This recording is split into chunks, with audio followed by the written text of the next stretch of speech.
I don't understand anyone who thinks they can educate without loving their students. Eh, And I don't see any students developing respect for any educators or administrators who cannot very clearly demonstrate that they love them.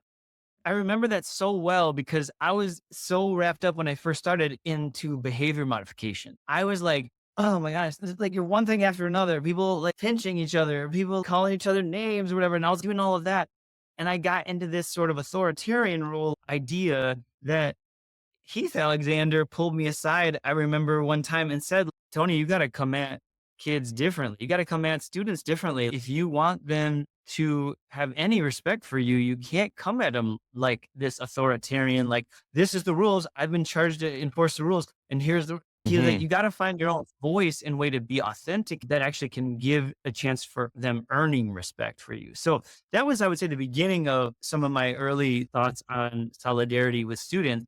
But then I would say when I finished grad school at Syracuse and then got my dream job to work for the Mexico Solidarity Network to run semester long programs in Mexico, working with social movements in Mexico. And the students that were coming on the programs were attracted specifically to social justice and activism. So then I'm like 30 and I'm responsible for a semester program with 20-year-olds, early 20-year-olds in Mexico with some of the most powerful social movements I had ever, experienced. And wow, I would say I learned popular education through practice in the sense of like the students taught me how to be different.